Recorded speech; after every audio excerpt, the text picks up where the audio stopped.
నమస్తే.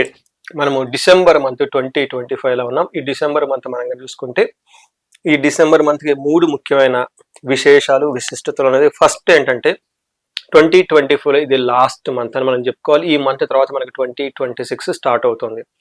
రెండోది, ఈ టైంలో జనరల్‌గా మనమందరం ఈ మంత్ అంతా మనం ఏమి సాధించాము? ఎక్కడున్నాము? మనకొక మన ఏజ్ ఒక 1 ఇయర్ పెరిగింది. ఈ 1 ఇయర్‌లో ఏమైనా మనం సాధించగలిగామా? ఫ్యామిలీకి ఏం చేశాము? సొసైటీకి ఏం చేసాం, మనకు మనం ఏం చేసుకున్నాం అన్నది ఒక ఆలోచన ప్రతి ఒక్కరికి ఉంటుందండి. అలా చేసుకునే ఒక బెస్ట్ మంత్ ఇది. రెండో, జనరల్గా మిథున రాశి వాళ్ళకి పెద్ద ప్రాబ్లమ్స్ అయితే ఏమీ లేదండి. ఆస్ట్రాలజికల్గా ఇది అలా ఇబ్బంది పడే రాశి కాదు, అలా అని సూపర్గా ఉండే రాశి కూడా కాదు, నార్మల్గా ఉంది. ఈ టైంలో మిమ్మల్ని మీరు ఒకసారి అనాలిసిస్ చేసుకొని ఎక్కడైనా కనుక మీరు బాధపడుతున్నారు, గ్రోత్ లేదు, ఇబ్బంది లేదు అనుకుంటే ఒకసారి ఈ టైంలో ఆరోస్కోప్ చూపించుకోవటం చాలా చాలా ఉత్తమం. కమింగ్ డేస్లో దాన్ని మీరు ఇంప్రూవ్మెంట్ చేసుకోవచ్చు. నెక్స్ట్, ఈ మాసంలో రెండో పాయింట్ మనకి ధనుర్మాసం స్టార్ట్ అవుతుంది. ఎప్పుడైతే ధనుర్మాసం స్టార్ట్ అవుతుందో గుళ్ళల్లో గోత్రనామాలు అందరూ సహజంగా చెప్పించుకుంటూ ఉంటారు. వీటితో పాటు పేడ కళ్ళాపు చల్లుకోవటం, గొబ్బెమ్మలు పెట్టుకోవటం, ముగ్గులు వేసుకోవటం, రంగోలు చేసుకోవటం, హరిదాసులు రావటం స్టార్ట్ అవుతూ ఉంటుంది, గంగిరెద్దులు రావటం స్టార్ట్ అవుతుంటుంది. ఇక్కడ నుంచి మనకి సహజంగా సంక్రాంతికి సంబంధించిన ఉత్సవాలన్నీ స్టార్ట్ అయిపోతూ ఉంటాయి. మూడోది, చాలా మందికి తెలిసే ఉంటుంది, ఇది వెకేషన్ టైం కూడాను.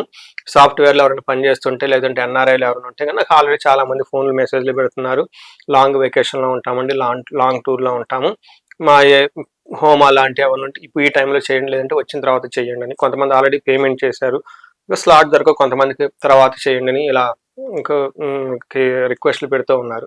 సో ఇవి కాకుండా సాఫ్ట్వేర్ వాళ్ళకి డౌన్ టైం అంటారు, సర్వర్ డౌన్ టైం అని, లేకుంటే ఈ టైంలో నో కోడింగ్, ఈ కోడింగ్ లేకుండా ఒక 10-15 days వెకేషన్ ఇస్తారు అందరూ అనమాట.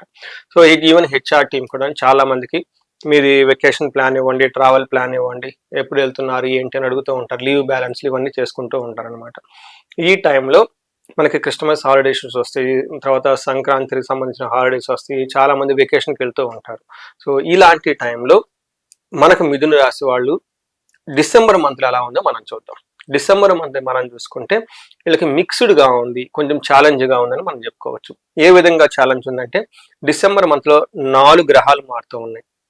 ఈ 4 గ్రహాల్లో ప్రతి గ్రహం కూడాను మీకు ఆపోజిట్, అంటే ఇబ్బంది పెట్టే విధంగా ఉందని గమనించుకొని కొంచెం జాగ్రత్తగా ఉండటం ఎంతైనా అవసరం. మేజర్గా ప్రాబ్లమ్స్ మనం చూస్తే, సూర్యుడు 7th హౌస్లో ఉండటంతో మనకేమవుతుందంటే, సామంత జన విద్వేష, ధారాపీడ సుతామయం, ఉత్సాహ భంగకారిణి, గోచారస్తే సప్తమే రవి అని చెప్తారు. అంటే 7వ ఇంట్లో గనక మీ జన్మరాశి నుంచి 7వ ఇంట్లో గనక రవి ఉంటే ఏమవుతుంది అంటే, ఏదైనా ఉత్సాహంగా పని చేద్దాం అనుకుంటే మిమ్మల్ని నిరుత్సాహపరిచే వాళ్ళు ఎక్కువ ఉంటారు. తర్వాత సామంత జన విద్వేష, మీ కింద ఉన్న ఎంప్లాయీస్ కానివ్వండి, మీరు బిజినెస్ పీపుల్ అనుకోండి, మీ కింద పనిచేసే లేదంటే మీరు C లెవెల్ ఎగ్జిక్యూటివ్, లేదంటే mid level executive, corporate level పనిచేస్తుంటే మీ కింద ఉన్న టీం మిమ్మల్ని ఇబ్బంది పెట్టే అవకాశం ఎక్కువగా ఉంటుంది. ధారాపీడ సుతామయం, ఈ టైంలో స్పౌజ్ నుంచి కానివ్వండి, తర్వాత పిల్లలకి కొంచెం ఇబ్బందులు పెట్టే సంతానానికి అనారోగ్యం వచ్చే అవకాశం ఎక్కువగా ఉంటుందని చెప్తూ ఉంటాడు. ఫిజికల్గా టైర్డ్నెస్ ఎక్కువ ఉంటుంది. అంటే సూర్యుడు మీకు అంత అనుకూలంగా లేడు. అయితే కుజుడు ఎలా ఉన్నారంటే, కుజుడు కూడా మీకు అంత అనుకూలంగా లేరు. ఈ టైంలో కుజుడు అన్న వస్త్రాది రాహిత్యం, సదా క్లేశ జీవనం, స్వబంధుభి, కువార్త పుత్ర భాతృణ, క్రోధ సప్తమకే కుజ అని చెప్తారు. అంటే 7వ ఇంట్లో కుజుడు ఉండటంతో ఏమవుతుందంట, టయానికి అన్నం తినకోకుండా, టయానికి వాటర్ తాకుండా ఇబ్బందులు పడుతూ ఉంటాయి. ఎప్పుడు ఏదో ఒక బాధలు వస్తూ ఉంటుంది. స్వబంధు భీతి, అంటే సొంత బంధువులు ఇబ్బంది కలిగించే విధంగా మిమ్మల్ని మాట్లాడుతూ ఉంటారు. చెడు వార్తలు లేని అవకాశం ఎక్కువగా ఉంటుంది. తర్వాత సంతానంతో, తర్వాత అన్నదమ్ములు గొడవలు పడే అవకాశం కూడా చాలా ఎక్కువగా ఉంటుంది ఈ టైంలో. అంటే ప్రొఫెషనల్ అయితే చాలా బాగుంటుంది, మిగతా విషయంలో ఛాలెంజింగ్గా ఉంటుంది. చూశారు కదండి, ఇప్పుడు మనకి సూర్యుడు బాగలేడు, కుజుడు కూడా బాగలేదు. నెక్స్ట్ ఇంకొక ముఖ్యమైన గ్రహం ఏంటంటే శుక్రుడు కూడా వీళ్ళకి సరైన మంచి రిజల్ట్ ఇవ్వటం లేదు. శుక్రుడు 6వ ఇంట్లో ఉండటంతో ఇప్పటిదాకా మిమ్మల్ని ఎవరైతే చక్కగా రెస్పెక్ట్ ఇస్తూ ఉంటారో, ఈ రెస్పెక్ట్ వాళ్ళకి సరిగ్గా మీకు ఇవ్వకుండా మిమ్మల్ని ఎగనెస్ట్ గా బిహేవ్ చేసే అవకాశం చాలా ఎక్కువగా ఉంటుంది. ఈ టైంలో విరోధ శత్రు పీడాంచ జ్ఞాతీనాంచ విరోధద, ఆయాసో ధారా పుత్ర ద్వేషై, భృగే షష్ఠే భృగునందనే అని మనకి సంస్కృతంలో చెప్తారు. ఈ టైంలో మనకి విరోధం జరిగే వాళ్ళు ఎక్కువగా ఉంటారు, శత్రుపీడలు ఎక్కువగా ఉంటాయి.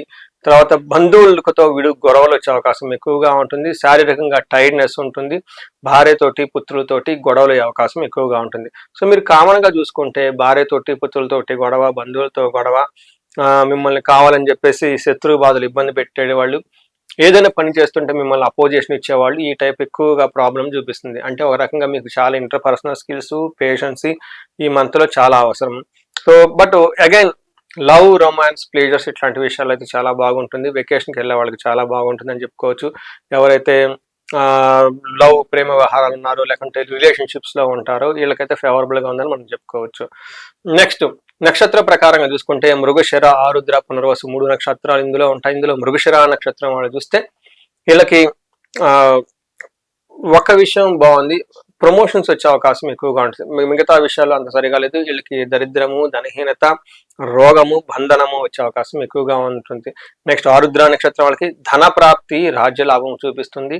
కానీ రోగము, నాశనము, దరిద్రము, బంధనము, బంధించబడినట్లుండే పరిస్థితి కూడా కనిపిస్తూ ఉంటుంది. అగైన్ పునర్వసు నక్షత్రం వాళ్ళకి వీళ్ళకి భయము, రోగము, బంధనము, ధనహీనత చూపిస్తుంది. అంటే నెగిటివ్గా ఎక్కువగా ఉంది. బట్ ధన ప్రాప్తి వచ్చే అవకాశం ఎక్కువగా ఉంది. జనరల్గా మీరు గమనించుకుంటే వీళ్ళకి కొంచెం పనులన్నీ స్లోగా ఇబ్బందులతో అయ్యే అవకాశం ఎక్కువగా ఉంటుంది. సో మనకి ఎలా కనిపిస్తుంది అంటే చాలా అగనెస్ట్ గా ఉంది ఈ మంత్. కొంచెం జాగ్రత్తగా ప్లాన్ చేసుకొని ఇప్పుడు దాకా ఏ విషయాలు చెప్పుకున్నామో ఆ విషయాల్లో జాగ్రత్తగా ఉండి ముందుకెళ్ళాలని చెప్పేసి నేను కోరుకుంటున్నా. ఈ రాశి వాళ్ళకి జనరల్ గా 2025లో ఎలాంటి ఒడిదుడుకులు లేకుండా, ఇబ్బందులు లేకుండా ఒక తటస్థంగా సహజంగా పోవాల్సిన రాశి. ఇన్ కేస్ ఎవరికైనా కనుక ప్రాబ్లమ్స్ ఫేస్ చేస్తున్నా తగు పరిహారాలు చేసుకోండి, చక్కగా లైఫ్ ముందుకు వెళ్ళిపోవచ్చు. ఈ టైంలో ఎవరికైనా కార్యజయం కావాలనుకుంటే మన్యు పాశుపత అభిషేకం చేయించుకోండి. అట్లీస్ట్ మహాన్యాసంతో ఇంట్లో రుద్రాభిషేకం 2 బ్రాహ్మణుని పురోహితులను చక్కగా పిలుచుకొని వాళ్ళ చేత చేయించుకోండి. వేద ఆశీర్వాదం ఇప్పించుకోండి.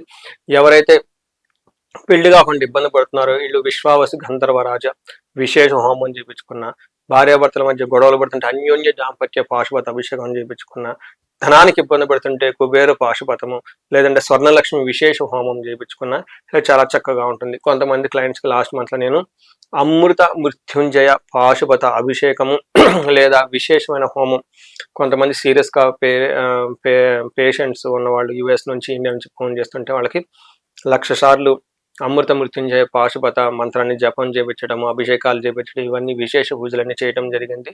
ఎలాంటి సమస్య అయినా సరే ఈ రాశి వాళ్ళు ఉంటే ఒక్కసారి కాల్ చేసి కన్సల్టేషన్ తీసుకోండి.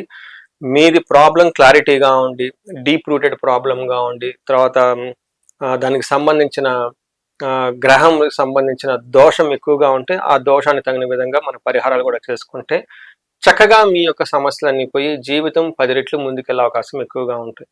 ఈ రాశి వాళ్ళకి మీకు అష్టైశ్వర్యాలు కలగాలని, భోగభాగ్యాలను కలగాలని చెప్పేసి నేను కోరుకుంటున్నాను. నమస్తే.